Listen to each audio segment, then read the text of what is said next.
Welcome to the Money GPS. You came here for the truth, so let me unveil that for you. War, what is it good for? Absolutely nothing. Some people may get that reference. What we are looking at today is so critical for the entire world because it may be a time in the near future where everybody is on the forefront of this crisis.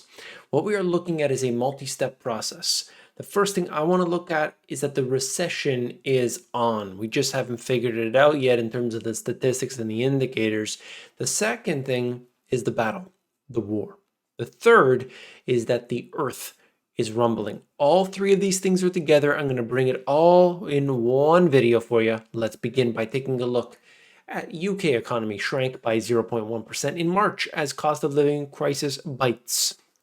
You will see that these statistics over and over again are all the same. You look at it for the UK, you look at this for the US or Canada, Australia, and so on. Prices went too high, cost of living crisis, everything is happening all at once. You could see in the UK misery index going back to levels we have not seen since 1994. These different types of indexes, you see them all the time, consumer confidence and so on. All of these together make up for some very interesting times, to say the least. Anybody that's middle class and below, we're screwed. Housing costs rise at the fastest pace in decades, but some Americans are already feeling the brunt. And I'm just trying to show you different stats to lead into the next part here, okay? Housing costs jumped by 5%, the fastest annual pace since 1991. Rents are up 5% as well.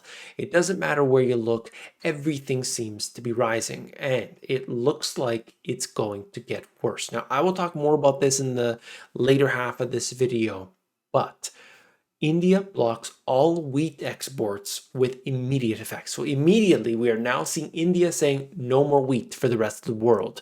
Why? Because they're dealing with their own crisis. They've got their own issues to deal with, and they want to make sure that they can feed their own people, or else they got big problems.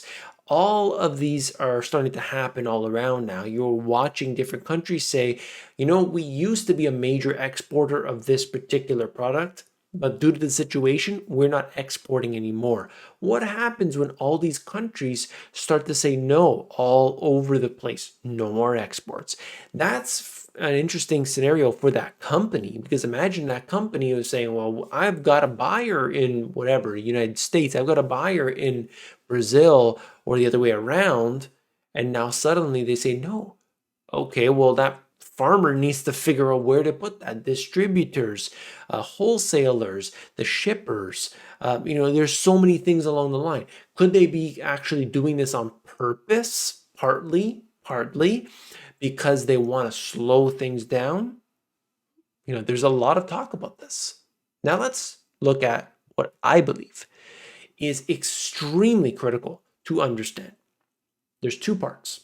Russia to suspend Finland electricity supply from weekend amid NATO membership rift.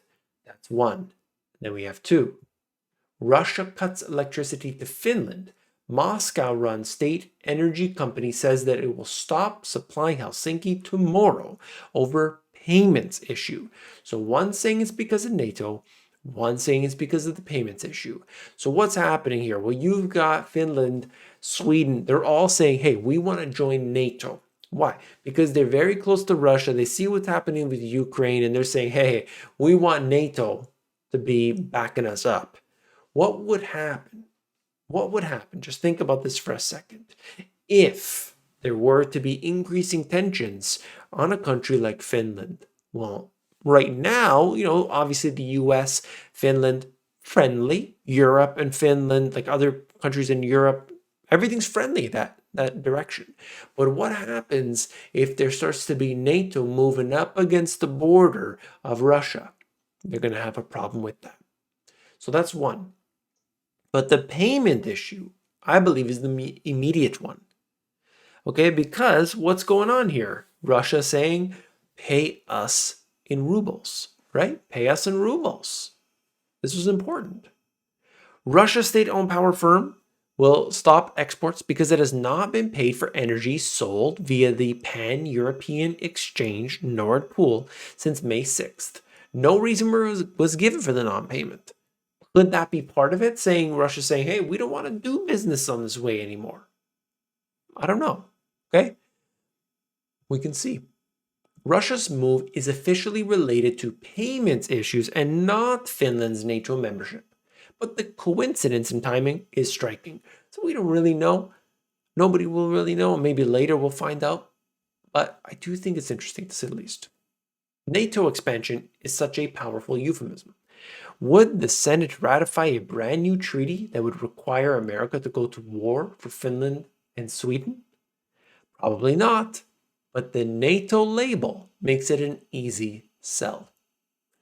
Russia's deputy UN ambassador threatened Sweden and Finland, quote, as soon as Finland and Sweden become members of NATO and military units of the alliance are there, these territories will become a possible target for the Russian military.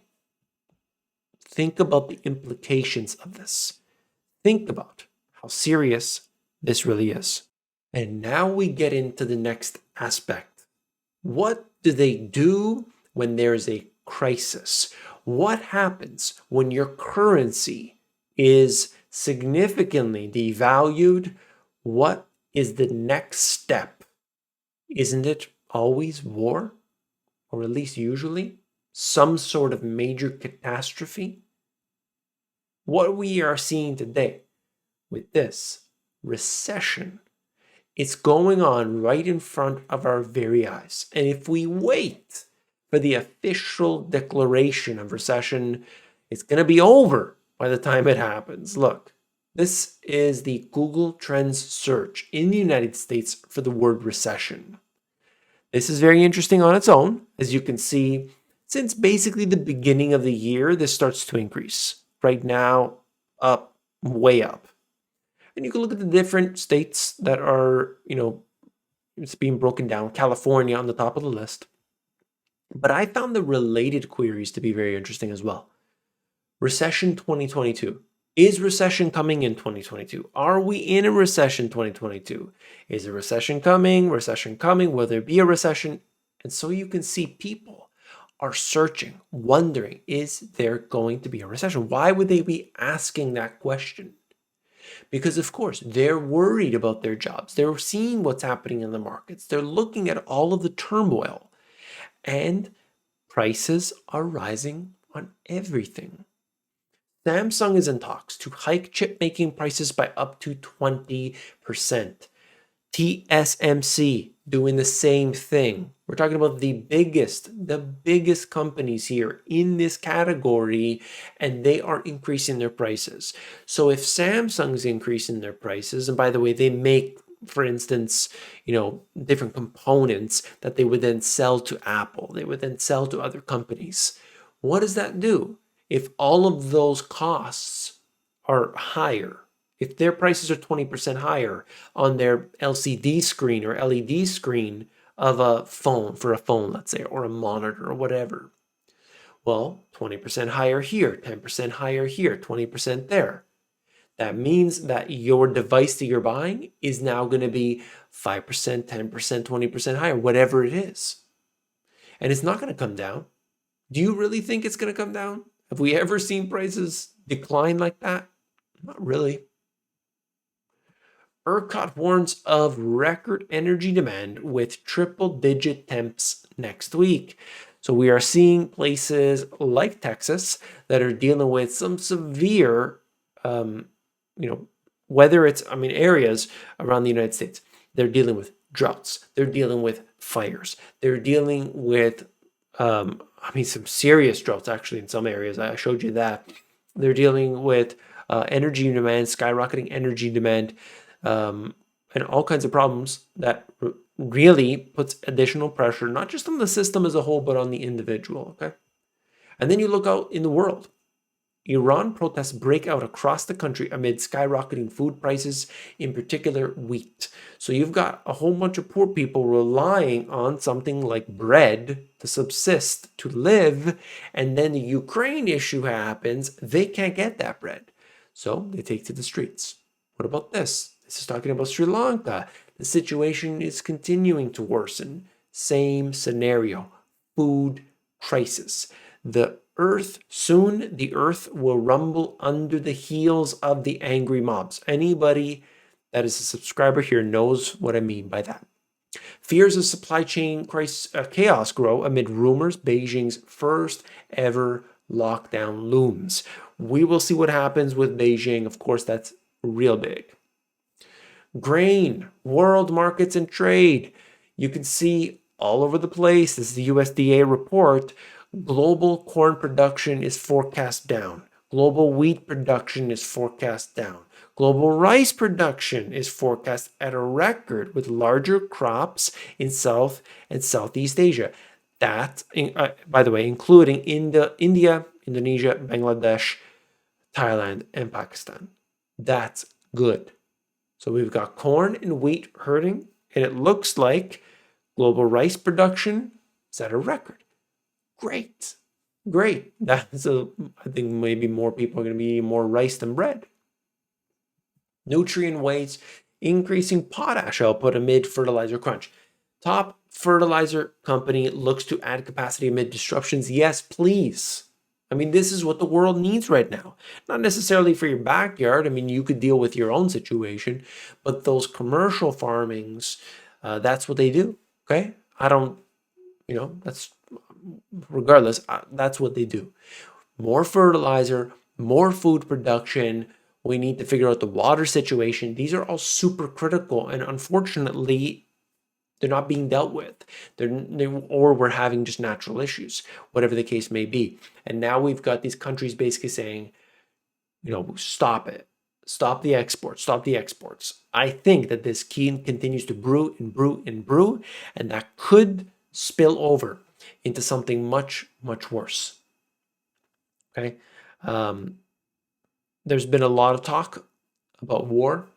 We can see that there's war going on right now. One ends, the next one begins. The military-industrial complex is ruthless. You know that if you've been on this channel or you do your own research. I'm watching it very closely. There's only so much I can touch on, and I have to sort of tiptoe around the issue. But anyway, I'm just hoping for the best. This is why it is so important for you, the individual, to get your situation in order. Get your backyard garden, make it happen. Get your storable food, make it happen. Get your finances in order as best you can. Okay? If you got to work a little bit here and there on the side, do it. What skills do you have? Monetize those skills. What does that mean? Well, can you bake?